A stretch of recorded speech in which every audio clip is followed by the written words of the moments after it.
Welcome back, everyone, to another episode of the Ag View Pitch. Today you have Shay Foulk and Ken Stewart, and today's, discussion is going to be focused around peer groups, but more specifically, faith-based peer groups. And Ken, it's an honor to have you on. We've known each other for, well, I suppose a little over a year now is about right. Yep, sounds good. So, it's been a pleasure being part of the Convene team, which we'll talk a little bit about. But I want to back up and maybe just talk about peer groups in general, Ken. Many of the listeners have heard of the peer groups that the AgView Solutions teams facilitates, and many in the ag space and business space know of other peer groups. But I want to talk a little bit about, maybe how you got into this and a little bit of your background. So let's start there, Ken. What's your background, and maybe how did it get you to where you are today with your peer group facilitation? Thanks, Shay. And just out of the outset, I want to thank you again for the privilege and the opportunity to even have this conversation. I respect you a great deal. And even though it has only been a year, the integrity of the way that you live your life and run your business has had a great impact on me. So thank you for that.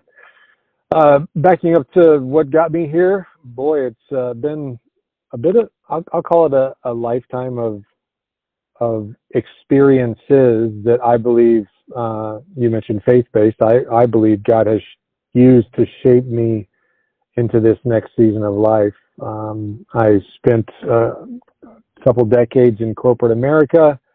I did a ministry, marketplace to ministry jump, and did full-time ministry exclusively for about 6 years. So I've had, and there was a long train of leadership within the church community that led up to that. So I've had a parallel path of business and faith-based leadership development over the course of almost 30 years. I did about 5 years of coaching and consulting in the church leadership space. And I really wasn't sure what I was going to be doing next, as I was trying to get feel for where I was going in, I'll say the latter half of my working career, latter third. And I didn't know what peer groups were. I'd never heard of them before. Didn't know they existed. I've got a number of people in the business space, and I've been a part of leadership groups, but they were very short term, sometimes as short as one weekend, other times maybe over the course of 6 or 8 weeks, but not an ongoing relationally based peer group that was walking alongside one another in their business life, and in our circumstance, faith, and really like pouring into one another's lives on a limited basis, because we're only together so often and only have so many interactions. But when those interactions happen, they are pretty deep, pretty quick, and incredibly effective. And I'd never seen that in action before. I'd never seen a community like that before. So to hear that they'd been around for a long time in a lot of different spaces and in a lot of different emphases was very encouraging to me. When I started to get into this space, I was like, wow, that looks like a powerful model. And sure enough, it is. And so I've been a part of the peer advisory space for about 5 years now. And just, I continue to be almost agape, my mouth, just like in awe of the power of this model. It really is. It's a blessing to be a part of. It is, and I think you summarized it really well. It's almost overwhelming on both sides of it. Ken, you and I both have the opportunity to facilitate peer groups, but even experiencing it as a peer group member or as a facilitator, being filled with that awe, being awestruck of that deep, meaningful, and I like the word that you used there, was really effective impact of this time for leaders to take and not just focus on their business, but focus on themselves, on their relationships, on their community, on their family and personal development through interactions with others that are walking similar steps and similar lifestyles. And a few things that I wanted to hit on here real quick. That value of the relationships and the opportunity for networking with like-minded individuals is very hard to come by. And I think it's hard to come by and gets more complex, especially as business leaders, and in our space, Christian business leaders, grow, add complexity to their operations, take on more, stress and burdens, whether willingly or unwillingly. And it's really hard to explain that experience until you've experienced. Would you agree? Absolutely.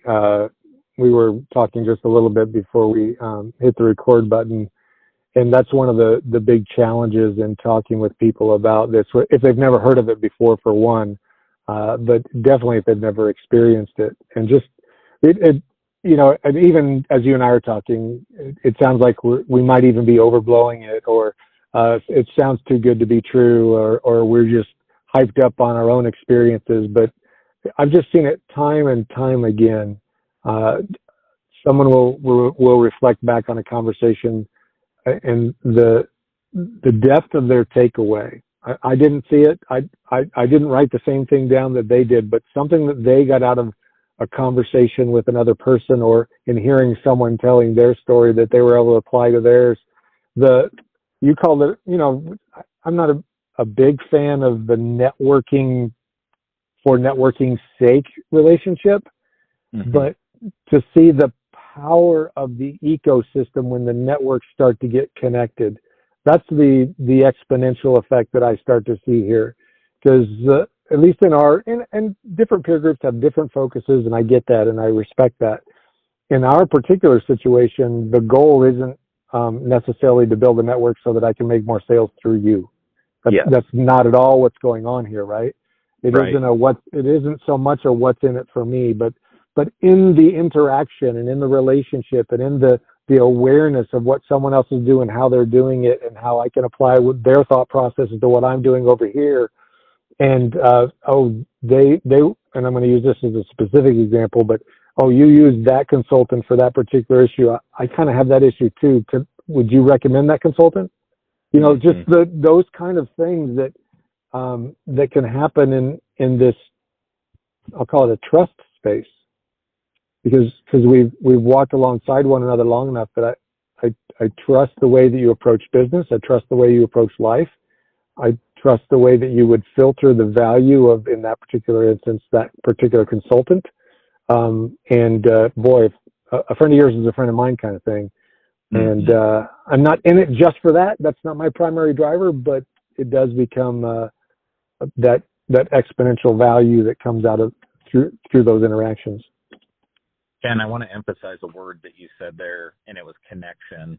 And I really want to lean into that, because I think everybody listening to this recording, and it doesn't matter whether you're listening to it the week, the month, the year that we record this, or if it's 5 years from now, everybody listening to this seeks connection.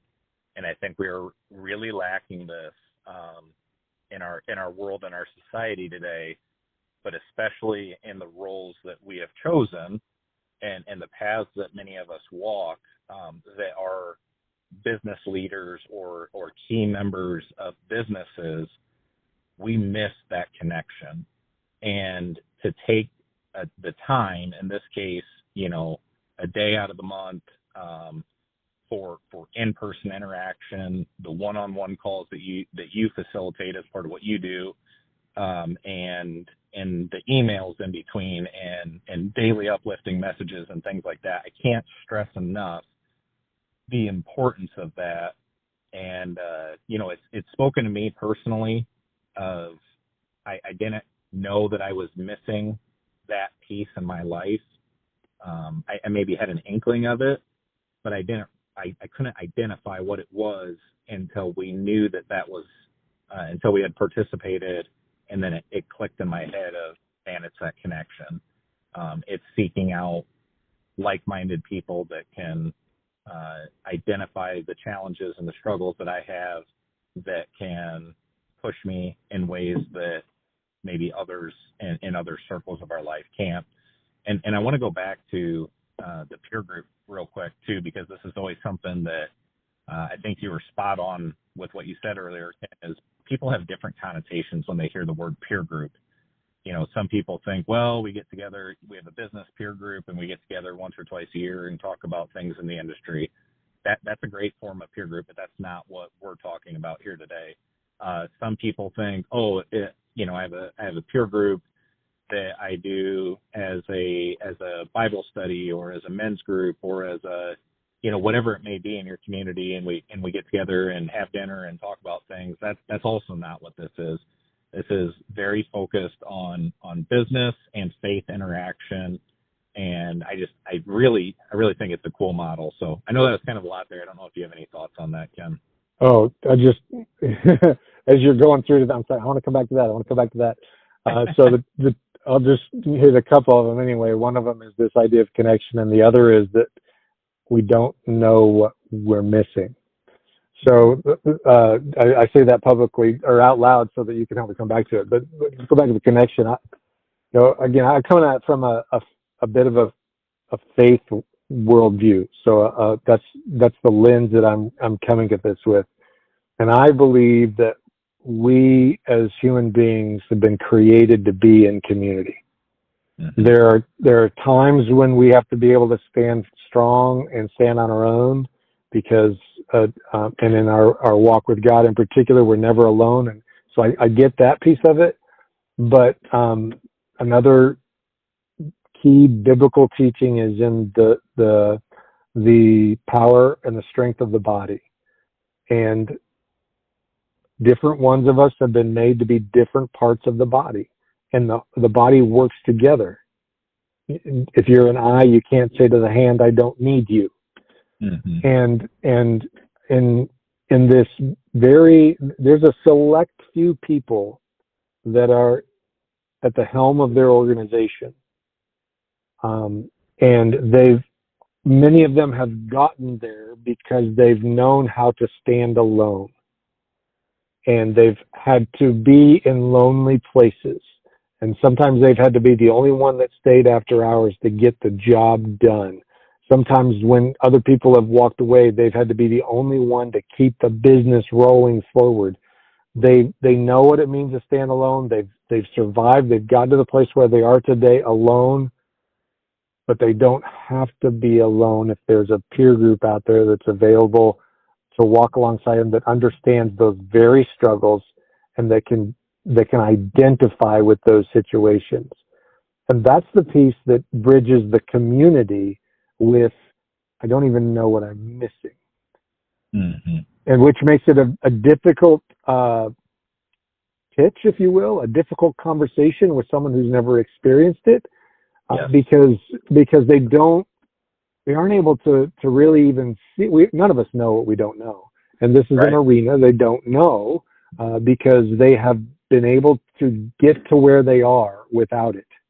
But once they've tasted and they realize, wait a minute, there's other people that not only have walked this road with me or have walked the same road, have had the same sleepless nights, have had the same cries out to God or to something because they don't know where to turn next. They've been there, and they're not there right now. Thankfully, we're not there right now. So this isn't a hospital for the dying necessarily. This is people that are at least in our situation, that are doing well in business and have a great possible opportunity and trajectory forward. But they also realize that what's the adage? If you want to go fast, go alone. But if you want to go far, go together. Exactly. This is an opportunity to have the encouragement. It gets into the breadth of insight too. So, Shay, you are one of the most experienced people in my life, just with life experience, with your military background, with your business background, with your family background.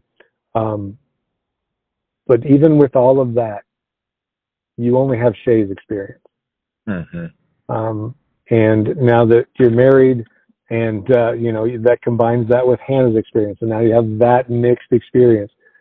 But what does it look like to have 5, 8, 10 other peer business experienced business people, and bringing them into your inner circle, and now bringing that wisdom within your reach? Mm-hmm. That is a powerful resource. The number of times I've been sitting there in one of our meetings, Ken, with our group, and been like, this person has that problem. I have that problem. Mm-hmm. And together, and then there's someone across the room that they're like, oh, I had that problem one time. Here's what I did about it. And then I feel like I'm years ahead of struggles and strifes and late nights that I avoided because of the experience that was sitting in that room. And so, I appreciate your comments there, but one thing that I've come to realize, and it's actually something my dad taught me at a pretty early age, is you can't make all the mistakes, so you have to learn from someone else. That's right. And bless all the people that are in that room together. We've all made different mistakes that maybe the others haven't, that we can learn from. So to go back to, you don't know what you don't know, that right there, the value, and I'll just talk in dollars and cents for a minute, the value in what I have gained in a year of being part of this group is probably 10x what we have paid into the group. And I mean that from a very, very practical business standpoint, not to mention the more meaningful impact that it has had on our faith, in our interactions with the employees in our business, and something that we'll get to here later, which is our kingdom purpose, our outlook on how our business impacts well beyond just what we're doing in this lifetime, and really looking more closely at why we feel God has put us here, how we can minister through our business. But man, it's really, really, really impactful. And so I want to pause here for just a second. Just, there's people that you'll send this to, Ken, that you think would benefit from this group. There's people that I'm going to send this to that would benefit from this group, and or peer groups in general. But I want to talk about this one specifically today because I really like the style and the format of it. If you're considering something like this, and you feel that it has been on your heart, or Ken has asked you to consider it, or that God is, whispering in your ear that this is something you need to try, I really highly recommend it from the standpoint of it will impact and improve your business and your life in some way. So what I want to take a step into here real quick, Ken, to make sure that we don't get too into the weeds on any particular topic, is I would like for you to talk through a little bit about the structure and the process, and maybe like the schedule. I guess that would probably be part of the structure there of how you facilitate your peer groups, and what that looks like for someone that may be interested in being part of the Convene team or being part of a future group, if you would, please. Yeah. Appreciate the question. If you're taking notes, I don't have a piece of paper in front of me. I apologize for falling down on the job, but I want to come back to the trust factor. So okay. If you would, let's get there before we close. But so Convene is a national organization. We're bridging into some international zones, and we facilitate peer-to-peer advisory teams for primarily Christian business owners, presidents, those at the top of the organization, but we're also dipping into key leader groups, and we do so for smaller sized businesses, ranging from about $1.5 million to $3 million in annual revenue, and then for larger sized businesses, anywhere from $2.5, $3 million on up to $50 million, and in kind of prime zone. Of course, we'll go larger. We've got some billion-dollar businesses, so we're not going to cut you off if you make too much money. But just talking about the sweet zone of the size of businesses that we serve. And you and I are a part of the Central Illinois team right here in the Peoria area. And we meet on the second Tuesday of each month for our large business team, and on the second Thursday of each month for our smaller business team. And different groups around the country are going to meet at different times and days. But the typical pattern is one day a month in meeting. And for larger business teams, that's an 8-hour day. And for smaller business teams, that's a 4-hour day. And then we've got some virtual groups as well that work a similar model. But the in-person is where I land, because that's where my strengths lie. So I love the relational component that happens when you're sitting in a room together, and you have all the interpersonal dynamics that come from actually seeing and hearing and kind of feeling one another's vibe. We start the day with I divide the day into 3 components, a minimum of 3 components. A time of connection. And we talked about connection already, the need for community. So we spend a good amount of time in checking in. And that's not just, hey, how you doing? I'm doing fine. I'm doing great. We actually use different tools to help us to get a little deeper into our lives and our where we are emotionally, and not that we're in just to deeply emotionally connect, but we want to get beyond the surface. That's the goal of that time. So we'll use different tools to check in, and then to have a time of devotional, because we are a faith-based peer group. And we'll transition from our connection time into our business learning segment. And we got a couple components of the business learning segment. First, we have 26 plus years of assembled MBA level learning content from the national offices at Convene out of California. And so we'll bring that content in, and there's nothing new under the sun. I'm not going to bring something in that you've never heard of. I was going to say that earlier, Ken, but great. I'm glad you brought that up. There's nothing new under the sun with these peer groups, but it does not change the value of the experience. So sorry to interrupt. Yeah, no. There's nothing new. So we're going to bring things in. We're going to talk about problem employees. We're going to talk about how to manage payroll. We're going to talk about HR issues and organizational structure issues and strategic thinking issues. But we're also going to talk about kingdom purpose. We're going to talk about conflict in the workplace. We're going to talk about those. The thing that we might bring in that most business groups may not talk about have to do with our faith side of things. But my point in saying that there's nothing new under the sun is, people aren't coming expecting a revelation necessarily, but they also don't necessarily know what we're going to talk about. And I'm going to take them somewhere they probably haven't thought about for a long time. Mm-hmm. And so, it's been a while since I've really thought deeply about that particular issue. It's an important business learning concept.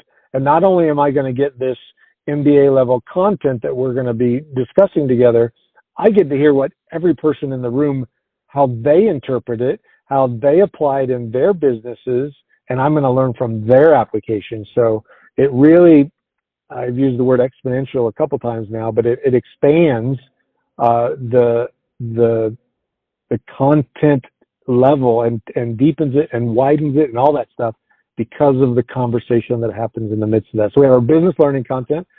Sometimes that business learning content will come in the form of a guest speaker. 4 times a year, we bring in a guest speaker. And then when we don't have a guest speaker, we also do a deep dive into one of our member businesses. So I work with a member like yourself, and I do a little prep with you to say, okay, come present your business to the team. It does a couple things. It helps you to do a bit of a deep dive on your organization and then have to articulate that in words. And I'm going to walk you through that. That's part of my facilitation process. So it's not a big deal. You know your business better than anybody, and you can respond to questions, and it's all going to be good. But there's a little bit of prep for that. And then what the rest of the team learns from that is how you think about your business, the passion that you have about your business, but also, I didn't know that about your business. Like we recently had somebody who talked to us about employment services. I didn't know anything about that industry, so I learned a lot about that industry. You're in the ag space. I've been around ag for a long time. I've heard a lot of things about ag, but to hear you talk about what you do on the seed side of your business and what you do on the consulting side of your business and what you do on the planting and harvesting side of your business, that was fascinating to me and to the team. And then when you have an opportunity, which is the third major part of our day, it's called opportunities and challenges. When a member brings an opportunity or a challenge to the table to get feedback from the team, well, I know a whole lot more about your business now because a couple months ago you presented your business. And so any feedback I might have for you is now comes from a more educated place.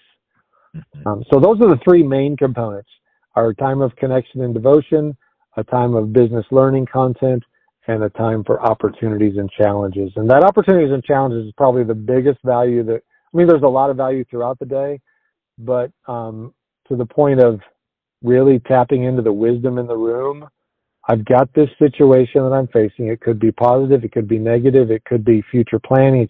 I'd love to hear your thoughts as I move down this path so I can maybe make fewer missteps, or maybe you can affirm something I'm thinking, but I don't quite have the confidence level where I want it to be yet. And all that can happen in the presentation of an opportunity or a challenge. Mm-hmm. Man, Ken, this is so good. And I'm getting pumped up just thinking about it. Like that's how excited I am. And I'm not exaggerating that, because it's really the process is phenomenal. And I'll give you commendation for that, how you facilitate, because that is an important piece of it. The structure is really good. It's obviously been developed over decades of refining that process and procedure. But what I want to point out, I want to highlight a couple things and summarize a couple things. So the summary that I want to make is it's the same process month in and month out. So you know what to expect. You know what to look forward to. You know that you're going to have that time of connection and the business outlook and the opportunities and challenges and the business presentation. So you know what to expect. And I think most of us in business leader positions maybe don't always have as structured of a day as we would maybe like. And so the consistency in that day and the impact that it has is something that I found a lot of consolation in, I guess, that I've really enjoyed. And I want to go back to, that monthly meeting, that monthly 8 hours together or 4 hours together, kind of depending on the business, but we'll use 8 as the, how did you say, large business group? Right. I need more frequently than monthly probably, but I need a monthly reminder that my time and my talent and my treasures are not mine, that it is a gift that has been given by God, and that I need to reset and refocus monthly on how I'm driving our business, how I interact with people. And that is one of the most refreshing things for me. And really a monthly deep dive into another business answers so many questions about challenges that you're facing or opportunities that you may want to pursue, and not even in the same industry. But, this last meeting that we had, the person presenting brought up an idea or a concept that I thought, that is phenomenal, and that would work in our business. And again, that's one of those things that, who knows what the value is to our business, my business, long term as a result of hearing and being a part of that conversation. But I know it's not insignificant. And so this is where this should speak to you as the leader of your organization. This should speak to you as a key member of your organization to want to be a part of that, to want to have those engagements. And there's going to be days, Ken, and I've missed some meetings, and I kick myself every time I have to miss a meeting. The intent, I believe, is that you will be at as many meetings as you can, if not every meeting. And the purpose behind that is, and we say this all the time for those that have listened to our podcast for quite a while, we need to spend more time working on the business and not just in the business. Because someone can step into our role. Someone can do the leadership things that we need to do. But for most of us that are listening to this, and that are searching for something like this, we are the only people in our business that can and should, maybe in some cases, be the ones working on the business, because that is the talent, that is the gift that we've been given, or that's the desire that we have. And so, man, just to lean into that structure, lean into that process, and have someone facilitate those conversations is great. And the third thing here, Ken, you mentioned speakers. You kind of glossed over that briefly. These are world-class speakers. You've joked many times that you haven't had a miss yet, and I hope we don't. But man, there's not been a miss. Every time that those speakers come in, they're really phenomenal. So I wanted to not let you just walk past that one, because it's pretty eye-opening. I laugh as you say that, because I do. I don't say that while the speaker's there, but I do say that to our team, because I've not, for many of these speakers, they're on a national speaker circuit, so I'm trusting they're going to have a lot of really good value. They've passed the muster of our organization, but you just know there's going to be one that doesn't quite hit. It just hasn't happened yet. So I've been doing this for 5 years, but actually been bringing speakers in for 4. So real thankful for that track record, and they are really, really good speakers. I want to speak to the working on real quick. Did you want to take that somewhere? No, go ahead on that, and then I'm going to come back to trust and come back to kingdom purpose here, Kim. Awesome. I got distracted. What was I getting ready to talk about? On the business versus in the business. Yep. And all due respect to anybody listening right now, okay, I want to just paint the ideal. The ideal world of a business owner or an executive business leader is to have built the systems and have the people in place that you can watch it run. Mm-hmm. That is ideal. That business is operating in health today, and my job as the visionary executive leader is to ensure future value, as one of my coaches used to say. Is to ensure the future value of this business. So I'm looking ahead. I'm looking for obstacles. I'm looking for where we might crash into the curb. I'm looking for somebody up on the hill throwing rocks.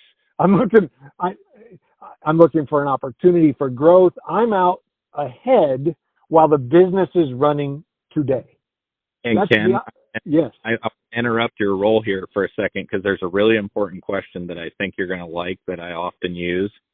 And when I ask people this that are considering a peer group, if you're not in this peer group and you're not participating and you're not the one working on your business, who is? Who is? That's right. And then with all with a blank stare, it's usually meant. Because the answer is nobody. Nobody. Yeah, that's right. That's right. So again, respect, because I know. And you mentioned that sometimes you've got to miss a meeting, right? Because sometimes priorities come up that supersede what we might be doing, and I get it. But by and large, ideally, you've got things to a point. If you don't have things to that point, all the more reason to be in a space where some other people have started to get to that point and can lead you there. So if you're already there, we can help you with the forecasting of the future and making sure you're taking your business into a healthy place and keeping it healthy and all those things. But if you're not there, what better way to get there than to be around people that are also striving to get there or have gotten there at some level? Mm-hmm. And on that, Dan, I want to make a point here. So if you're already in a business peer group of others in your industry, that's phenomenal. If you are already in a faith-based connection group that is, part of your church, part of your community, part of your beliefs, that's phenomenal. I would encourage you to think about the impact that the marriage of those two things can have together when you bring in that faith-based background to your business leadership, your business acumen, and your business purpose. And maybe this is a natural segue into kingdom purpose, I guess, Ken, but bringing those components together maybe you could speak to what you've seen as the biggest value and the impact that brings onto people in their business and in their personal lives. Whew, that is a big one, Shay. And I want to be careful that I don't outpace my words here. Yep. Get out over my skis or whatever analogy you want to use. But so we live in compartments by and large. Mm-hmm. And I talk about the integration of business, life, and faith. That's one of the areas that I focus in on, because we want to be integrated people. But when you operate at the level that high performance business leaders operate, there are very few people that live in that space. The subset is small. Now take a sliver of that, and you're looking at the people that operate in that space and care about their faith, care about leveraging or stewarding everything about the gifts that God has given them in the space of business well. I refer to that as very rare air. Mm-hmm. I don't know of, again, I don't want to speak too blindly, but I don't know of any church that offers a setting where those people can get in a room and say, I get you. Mm-hmm. On a consistent basis that's facilitated by someone who also speaks their language. Mm-hmm. And I certainly don't know anybody in the pure business space that is going to say, oh, you're willing to sacrifice profit for character? Mm-hmm. You may be in the wrong room. Mm-hmm. The uniqueness of at least, and there are other peer groups like ours, but the space that we're trying to provide, it is so unique. And to be able to come in to that space and be super conscientious of how God is working in and through my life, and appreciate the fact that I have a very high business acumen and demands on my life that the average person can't hardly comprehend, and would even maybe look at me and think I'm stupid because I'm spending inordinate amounts of time and energy on this particular situation. But I know that this is my calling, and that I know the families that our business is impacting. I know the economies that our business is impacting. I know the breadth of the impact of and the weight of what I'm trying to do, and I'm trying to do it to the best of my ability. And I don't think you can quite understand if you've never sat in this seat. All of that kind of, when you can get in a room that, okay, I haven't sat in your seat, but I've sat in a seat awful lot like it. And I get exactly what you're saying. I understand the stresses of payroll. I understand the stresses of a downturn in the economy. I understand the stresses of the difficulty of hiring, into, like, just to use one of today's issues. I get that. And at the same time, trying to be so conscientious about the way that our organization is impacting the economy, the environment, the city that I'm in, the community that I'm in, and how are we giving back, and all. I'm rambling a bit here, but all that stuff, to be sitting in a room with people that understand the felt pressure in the decisions I make, and it's just a powerful thing. I may have strayed from your original question, but yeah, I would maybe outline that. In our group, and I would say that's a consistent message with other groups, and what that'll look like moving forward is, and I say this with humility, but also to be straightforward, because I don't know any other way to say it. It's a group of uncommon people that are looking to do and make an extraordinary impact, and to do extraordinary things in their business, with their family, for their community, and for the purpose that they feel God has put on their hearts and that they know to be true. And I've Hannah and I have had that discussion of, how we raise our family and talk to our children and how we think about our business moving forward. And we always joke that we're going to have to tell our kids someday that we are not an ordinary family and in a good way. Yeah. Because that's not who we want to be. That's not who we feel that we were called to be. And I think that will resonate with a lot of people listening to this, is that you don't want to be an ordinary individual, but to surround yourself with extraordinary people that have their faith at the center of their personal lives and at the center of their business. And when I think about Kingdom Purpose, this is something that we're on a journey ourselves that you're helping us work through, Ken. But what with the working years and the time and the talents and the treasures that God has blessed us with and continues to bless us with, what do we do with that? So what is our relation in our instance? What's our relationship with Christ, and then what do we do with the gifts that were given to us? And it's a big question, and it's one that takes a long time to navigate. But to have the group of people that we are a part of in this peer group, I can't think of a better group of people. And I also want to point out the fact that we maybe haven't emphasized here, Ken, not saying it couldn't look different or won't look different moving forward, but no one in our group is in the same industry. Correct. And that brings a tremendous amount of value. Even if there were people in the same industry, though, there might be a lot of connections or other networking that would occur as a result of that. But I wouldn't see it from a competitive environment. But there is a true gift and a true power in the people in the room having the same goal and the same message and the same things that they're seeking, whether it be connection or business acumen or faith-based outlook, but being totally different at the same time. And that's huge. That is an environment that takes a good facilitator to put together. It takes a good facilitator to navigate that conversation and work through those nuances. And that's where I think the peer group value has such an impact is a result of that right there. Yeah. A couple things come to mind as you're talking. One is that in the Convene model, it's very intentional that we do not have industry multiples from one industry in any one group, because we want that diversity of thought for one, but also the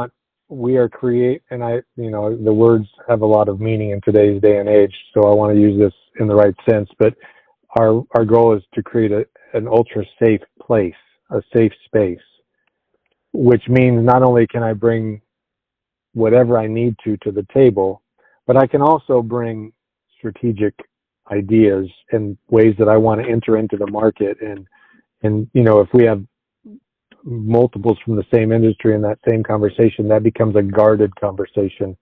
And so by intentionality, if we have multiples in the same industry, we try to get them in different groups. Mm-hmm. Yeah, which speaks to how, and we don't have to go there today, but we are wanting to build Convene throughout Central Illinois. We've already got a number of groups in the Chicagoland area, but I want to build multiple groups so that we can have multiple spaces for whether it be people from the ag space or from the financial planning space or from the trucking industry or from wherever.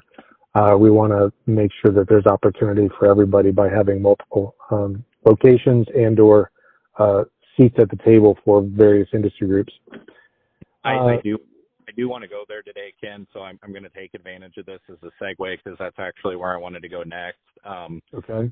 I know you're looking to add groups from the standpoint of the demand that's out there, and like you said, one of the challenges that we run into as a facilitator, and I think it's been time, it's been networking, it's been conversations, it's been people that we've worked with making connections with other farm operations or ag businesses, and in our instance for the groups that we facilitate. It's taken some time, but that critical mass has built to where we are starting to see an influx and have a large waiting list of people that want to get in and be a part of the peer group because they're really starting to click and understand the value of it. And I see that happening very rapidly with the Convene teams. And so I'd like you to just maybe speak to that just a little bit more on that you are looking to to get a couple, one or two, or maybe three more groups started as you move forward. And what I would first offer to maybe help you segue into that is it takes time to get the right group together. And the sooner you know as a facilitator that people are interested, the better impact that you can have on finding the right group, getting them started when they need it in their lives, for their personal lives or their businesses, and just getting that impact up and rolling. So could you maybe talk to that about a little bit on kind of what your outlook is there for getting some new groups rolling, Ken? Yeah, first I'll just talk geography. When I started, boy, that's again a big question. But there are when I first started, there was a group in Milwaukee and a group in Chicagoland. Now, there are other groups throughout the nation as well, but just in this like Midwest corridor. And now there are a number of groups in the Chicagoland area because we've had some intentional growth design. And of course, our group, I've got a couple groups down here in the greater Peoria area that serves. I've got members that come from Champaign-Urbana. I've got a guy who comes up from Southern Illinois. I've got a guy who comes over from Bloomington Normal. So, and you come from the great metropolis of Sparland. So, so we have people traveling to come to the greater Peoria area. But there is, as you know, the backbone of our economies is business, and there are Christian-owned and operated businesses throughout this part of the region of Illinois, throughout Central Illinois, and I could easily see there being teams that meet in Bloomington Normal and Springfield and Champaign-Urbana, just to name a few. I could see something happening in the Galesburg area. So I could see some breaking our Central Illinois region into some sub-regions. And not that we have territories or anything like that, but I'm looking at a matter of convenience for access for member businesses. But it's a chicken and egg conversation because you need 5 to 8 businesses that are interested at the same time to come together to get a group started. Ideally, from a just like a really healthy perspective, because health is one of the things that I quote unquote preach in life and in business and in faith. But a healthy peer group in our environment has about 12 members. Yep. You can have a little bit more, you can have a little bit less, but we're shooting for 12. So you want 5 to 8 just to get launched out the door. Then you want to grow at least to that level of 12 so you have critical mass and an ongoing community and all that good stuff. So it's a chicken and egg of, I'd love to plant something over in Bloomington Normal, but I can facilitate maybe one, but if I want to have multiples, on my time and energy is limited. So who else might share that? And then do we have the interested businesses and business leaders that want to come together and grow in this way? And I'm as that model grows, I have every intention of actually coaching those leaders of those other groups and helping them to become the best facilitators they can. So it's not like it's a cut and run, and so they're going to be supported in that. But there's a like a domino effect building process that has to take place to see what I hope to eventually be a network of Christian businesses that are meeting in their own communities, and that realize the phrase that keeps coming up to my mind is, you don't have to run this race alone. Mm-hmm. You don't have to run this race alone. We're called to run the race, to fight the good fight, to run the race. But you don't have to do it alone. But it's a process. One thing that I would say too, and I'm just going to say this from, I would consider us on the younger end of kind of the business leader group, certainly in our group, but from a business leader standpoint, we looked at it, and it's a financial commitment for sure. But I was almost at the point of questioning myself of, is this am I ready for this? And I think that's a valid question. I think there's a lot of people that will listen to this, Ken, and say, man, I don't know if I'm ready for that. I don't know if I'm at the point in my business where I have it under control or whatever. Let me stop your thoughts right there. you don't need to have your business in order to get your business in order. Amen. And there is so much power in just diving into a group like this. And I told Hannah after the first meeting, I said this was the best decision that we made at this time in our lives.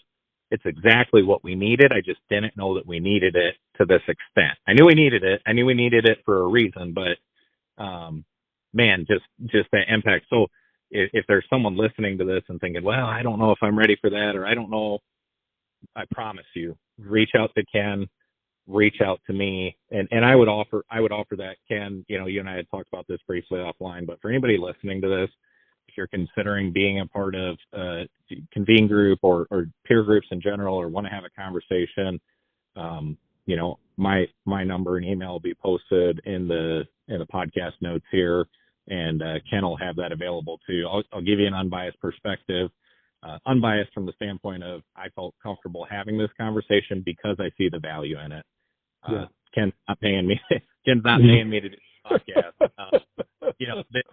I offered this because I truly do see the value in it. I'm in the peer group facilitation space as well, and we want to bring that value to people. And I would just encourage you, don't wait to reach out to be a part of this. If you're in any of the communities that he listed, or if you're within, I would argue, Ken, that if you're within 3 hours drive of any of those places, it's called the Convene group, not the convenient group.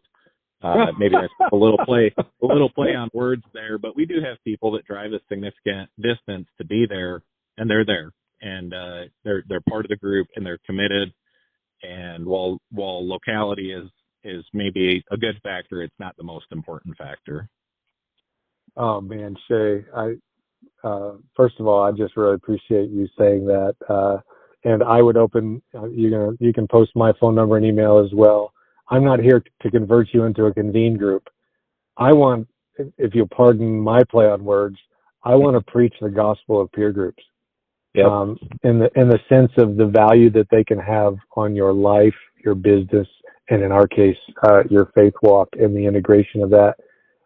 We are human beings, and there's such value in walking this journey together. And then to your other point, oh man, I could tell you story after story after story, because in addition to the daily meeting, the once a month meeting, I do individual coaching, one-on-one coaching with each of the members once a month. Yep, that's huge. And I'll get into a one-to-one with, I've got $5 million budgets, $10 million budgets. I've got one that's, man, she's probably pushing well above 6-figure budgets. We've got major leaders of organizations with a number of employees, and I'll sit in a one-to-one with them, and they'll be like, I can't believe the wisdom in that room. Mm-hmm. I cannot believe what so-and-so just said about that. I can't believe I get to be a part of the, and again, it sounds like I'm overselling it. That's not my point. I would interrupt you, or you're not. Okay. But I'll just take one example. She is the superintendent of a large school system, and she has some of the strongest leadership acumen that I've experienced, and she's got the track record to prove it.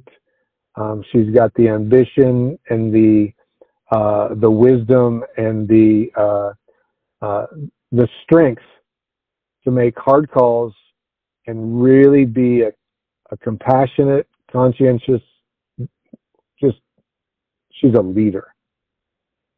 And yet, every time we meet, the humility that comes through her when she's like, when she looks at the other people around the table and talks about how she learned from this person, learned from that person. I mean, she is so highly capable in and of herself, and yet is responding in that way to the examples and the experiences that other people are sharing in the room. It just speaks. So I'm my leadership organization is called the H3 Leader, and the three H's are humble, healthy, and holistic. And to see the level of humility in these highly accomplished leaders, and their willingness to share their lives, which gets into that trust factor that we tipped our hat to a little bit earlier. It takes just a little bit of time. We don't have any long-term contracts, but I do ask for new members to give us 6 months.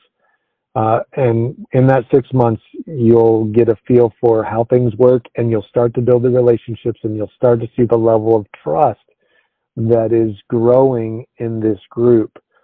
And that trust level is part of what's so important, because I talked about earlier the rare air. As a business owner, who do you take your doubts to? Who do you take your deep? I mean, you may have some fears that are cropping up.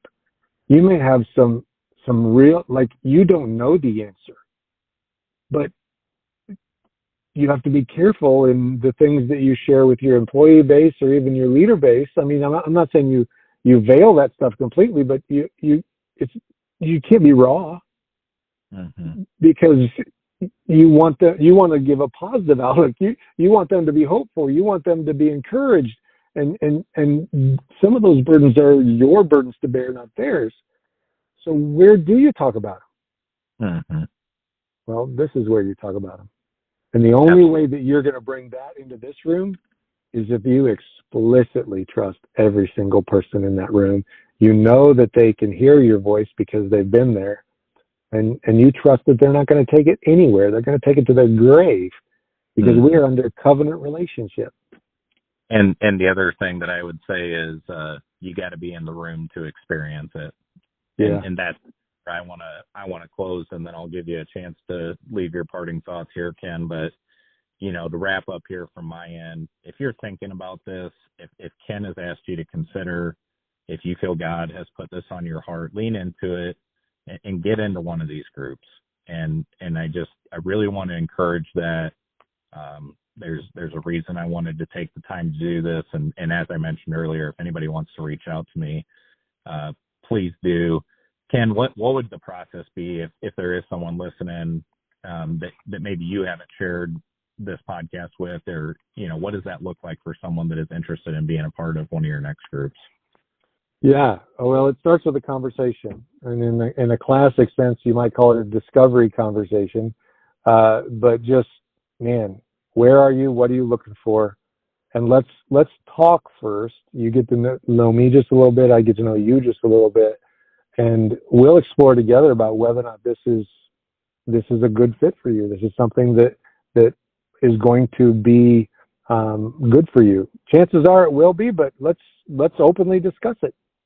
And so it starts with a conversation, and I love those conversations. I love getting to know new people, and even if it's not the path that person is going to take today, they're that much more aware of resources that are available out for them when and if that time comes in the future. So it starts with a conversation. Yep. What are your parting thoughts here, Ken? I have two. One, you tipped the hat to it earlier, and I just want to briefly, this is not an inexpensive journey. But I want to put it in context, in a couple contexts.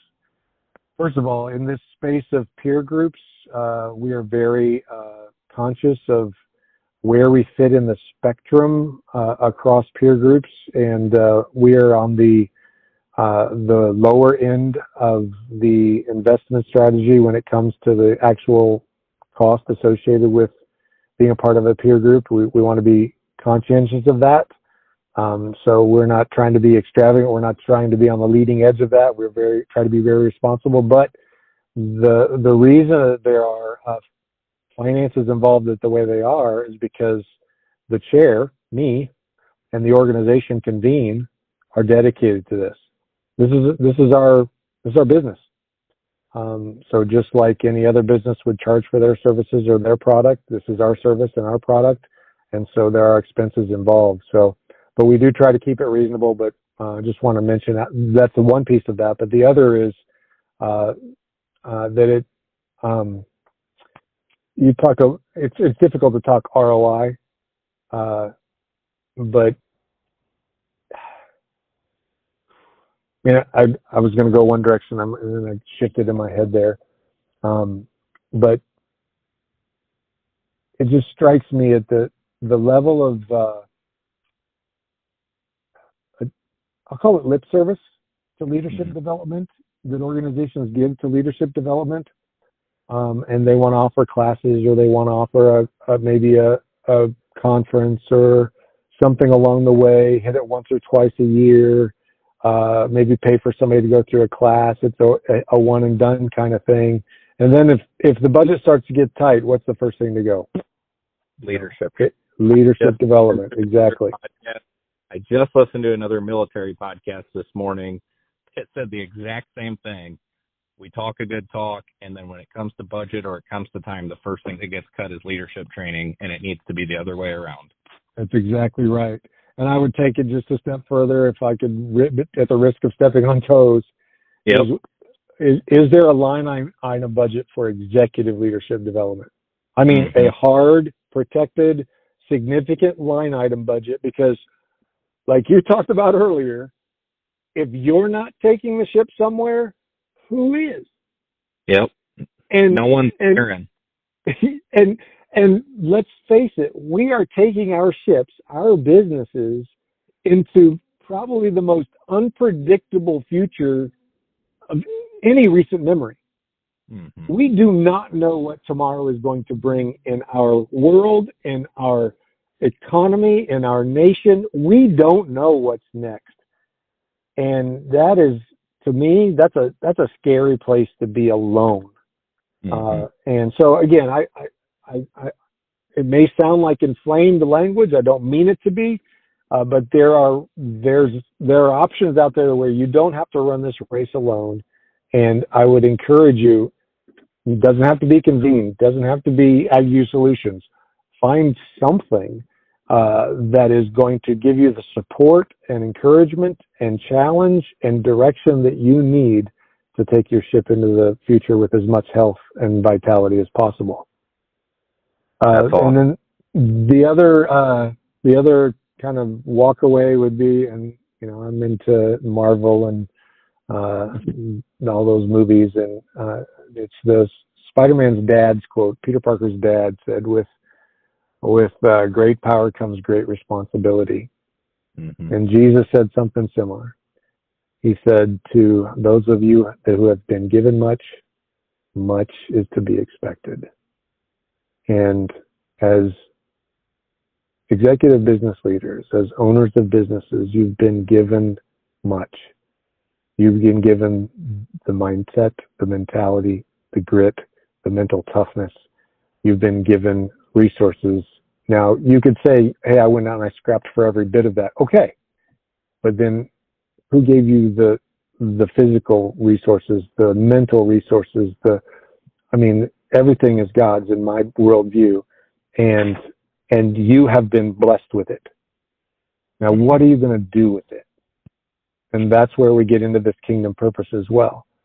I like to talk about the fact that the purpose of business is to facilitate human flourishing. How are you facilitating human flourishing in your employees' lives, in your clients' lives, in your vendors' lives, in your community's lives, in your family's life? How are you doing that intentionally? How are you ensuring the fiscal viability of your organization into the future so that it can have lasting impact for future generations? These are tall orders that most people in our world do not have to think about or deal with, but you do, because you have been given much. Much is expected of you. And I want to dedicate the rest of my life to helping people like Shay and Hannah Foulk do that well. That's awesome. Ken, I can't tell you how much I appreciate this conversation. And for those of you listening, if something hit home with you here, if you liked what you heard, if you get value out of it, send me a message, give me a call, shoot us an email. My information will be in there. Ken's information will be in there. We always love hearing from you. But Ken, I can't stress enough the value that your facilitation, that you bringing us and trusting us to be a part of this peer group has had on our business over the last year, and will continue for a very, very long time to impact our business and our outlook. And I just thank you, and I truly hope that that you know the impact that you're having. Sometimes it's good for us to take a step back and realize that. And I really hope God blesses you and your family and your outlook and your continued journey for this impact that you hope to have. I just really appreciate that, Ken. Oh, Shay, man, I thank you so much. It's been a privilege and an honor to be on a conversation with you. I appreciate our ongoing relationship. Praying for you guys, and thank you. Yeah, awesome. And thank you, everyone, for listening here to another episode of the Egg View Pitch, and we will catch you next time.